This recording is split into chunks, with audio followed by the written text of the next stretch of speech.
Hi guys, so I am coming to you live from my classroom because I didn't get to film my Artist Way video yesterday because I was too busy. I am feeling a little bit misty and dewy. Like I just feel like tears have been like swelling in my eyes all day and I've been trying to hide it. But this is my recap of Artist Way week 8. Whoa. Yesterday I had the screening of, that's the bell. Yesterday I had the screening of the first film that I ever did at like a big movie theater, and I was on like the big screen and I got to watch myself, and some of my friends came and I felt so proud of myself, and oh my God, why am I like literally sobbing? This is so embarrassing. But first of all, I haven't had any of my friends watch any of my stuff since college. So to have like people there to support me, like, and see what I have been working on felt really, really amazing.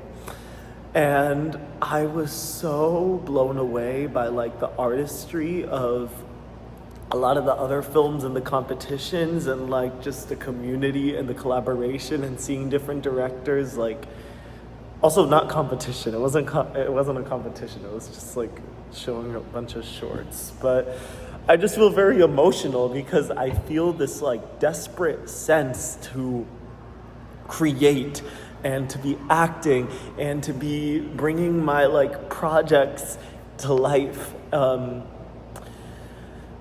Oh my God. But it was a really cool experience to see myself on like a big screen and to get a glimpse of like the future that I hoped. And maybe I'm like feel like I want to cry because it's like last night I felt like I was where I had hoped to be, and then like suddenly I'm like boom, back into reality.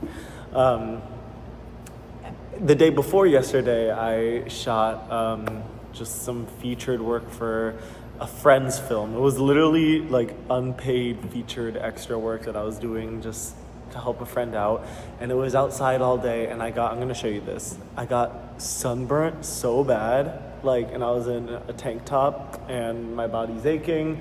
And last night I was up till, well, no. Last night I went to bed at 12. I woke up at like 3 and I was like tossing and turning until like my alarm went off at like 6. It's just, I feel crazy.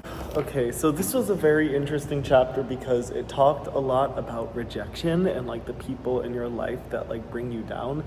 And strangely enough, this week was a very rejection-filled week for me.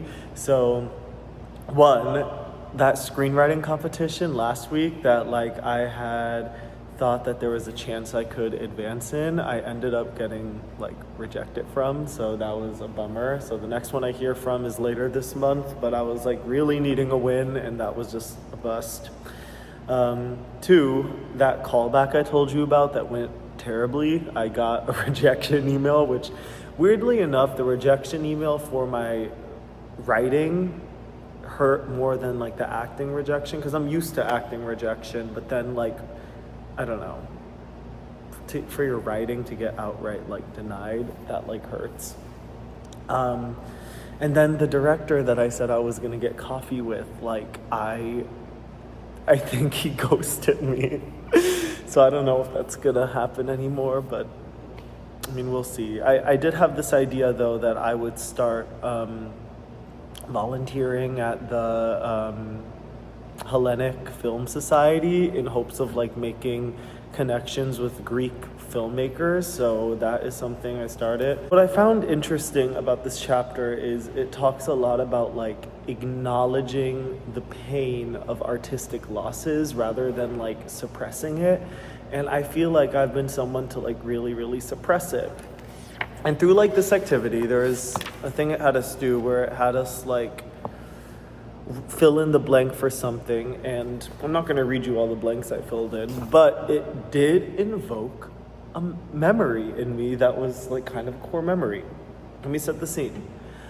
So at my elementary school, I wanted nothing more than to be one of like the people on camera doing like the news. I had never like really acted before, and I just dreamed of that so bad, and I had been waiting my whole elementary school time to be like one of the news people, meet news people. And I wrote a letter to the person like in charge as like a 10-year-old saying how much I wanted to be on front crew, like getting to do the news.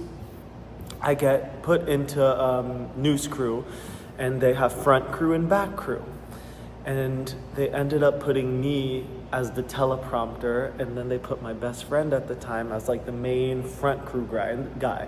And this like best friend at the time, he was like getting all these writing awards and was like the actor and like got all the attention. And I just felt so, I don't know, that was a defining moment to like a spiral that like kept on happening, where like I would always feel like I'm in the shadows of somebody. It had me name my dreams for one of the tasks, which I said, in a perfect world, I would secretly love to be a renowned and prolific actor and screenwriter.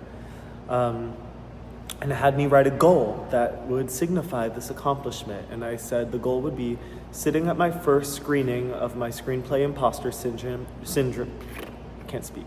Sitting at my first screening of my screenplay Imposter Syndrome and watching myself deliver an incredible performance as Themi, which is a character I wrote for myself. My family watches in the audience, and they are proud. In that moment, I feel like I've made it. I don't even want to talk about it. Next page.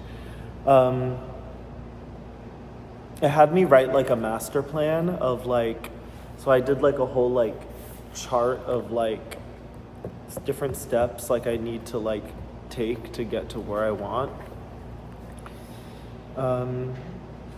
It had me write my fantasy childhood. I mean, I'm happy with my childhood, but I wish I had been more focused on acting and writing as a kid. Like, I feel like as a kid I was very jack of all trades vibes. Like I did piano, I did tennis, but I never really focused on one thing.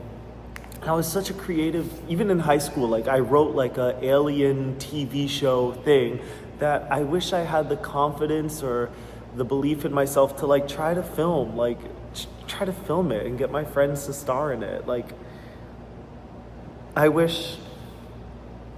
parents were great, like parents, and my problem is more with myself. Also, I'm like kind of burping right now because, yeah. All right, 20 things I would like to do. I'm gonna like list who just texted me? Oh, I'm gonna list all these things that I want to do. Greek dancing, speak Greek fluently, meet friends abroad, sing a bossa nova song, take perfect photos of myself that I could use for like my website, see a Broadway show with my best friend Pooja, try stand-up comedy, go to Okinawa, spend a year abroad, do roller skating tricks, run a marathon, produce and star in my screenplay, star in the play version of my screenplay, go to grad school for acting or film, I don't know. Dye my hair black. I have so many grays. You can't really see it like right now because I put like a temporary dye thing in it, but I just want to like dye it. Make mango sticky rice. Act in a Broadway show. Film a scene from my screenplay. Climb at a V4 level. This assignment I loved. It had me write like my color scheme, and I said, I am cerulean blue, like the Mediterranean Sea glistening alluringly on a warm summer's day, with gradients of azure and turquoise. I don't know if I said, is it azure? I don't know. Azure and turquoise. I invite whimsy, but also depth. I am inviting, refreshing, and bring unwinding peace. I ebb, I flow, I glisten, I can be unpredictable, but I exude a promising and invitingly forward mystery. Air and water, an alluring getaway, a shimmering cerulean, that is who I am. That makes me feel really good. I like that. Okay, it had me write like one perfect day for like a hypothetical future and then one perfect day for like now. So hypothetical future, perfect day. I wake up next to my handsome fiance at 8 a.m. and head to the kitchen to make us a lovely breakfast consisting of fresh fruits and a homemade baked good that I make. We go on a run together and then both head to work, where I am going to act in the latest film that I wrote in studio, and he's doing whatever he does.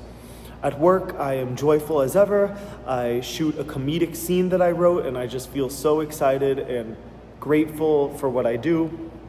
For dinner, my husband and I meet Pooja and her fiance, probably in the future, John, at an extremely fancy restaurant somewhere in the lower Manhattan, and we talk about our next extravagant group trip together and how excited we are for our wedding. We all fight over the bill, but since we're all extremely rich, and I end up taking the bill, then I get ready. I get ready for SNL, which I guess I'm hosting at this time. I fly my parents in to watch, and they sit with my lover. I have a great SNL performance, and then I go out for drinks with my lover and my parents. That's my hypothetical perfect day. My realistic perfect day, for right now, I said, I wake up to a warm breeze outside my window and go on a nice morning run. Then I come back home and eat a nice breakfast with my roommates. From there, I go in for a quick rehearsal for the off-Broadway show I'm in.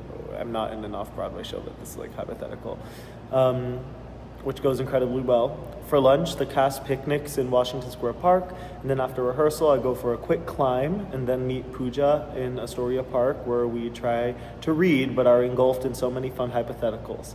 Then we go home, and my roommates help me pick out an outfit for a date with a guy that I'm really into. I have an incredible date with the guy at a trendy spot in Lower Manhattan. Then afterwards, I go home to my roomies where we debrief my date.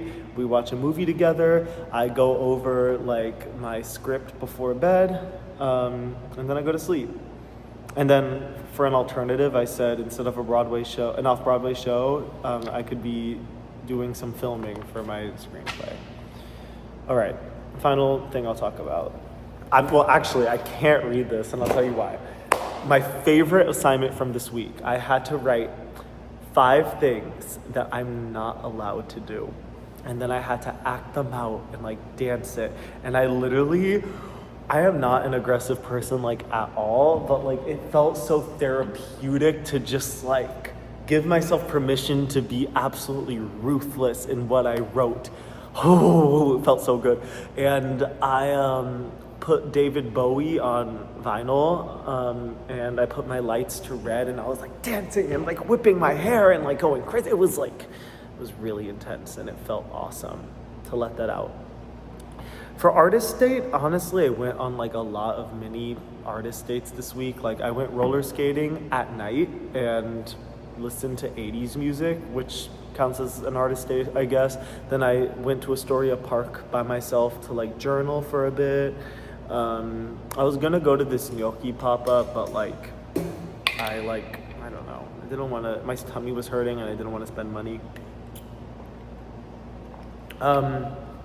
Anyway, here I am now, week 8 going into week 9 for the Artist Way, and I just really want to be, I want to be creating. I felt so inspired to watch, there was this film after my film screen, the film after that one was so incredible. I was absolutely blown away by it, just the cinematography, all of it. I was and I went to the director afterwards. I was oh my God, you are amazing. And then I learned that this director has very wealthy parents and is rich, and that obviously makes things easier. But I just need to get my script in the hands of the right person who believes in me. I have no idea what this week is going to have in store or what will happen. Yeah, I've been keeping up with my morning pages. But anyway, this was kind of a chaotic video, but that's Artist Way week 8. Oh God, I look so exhausted, and Yeah. Okay. All right. Bye.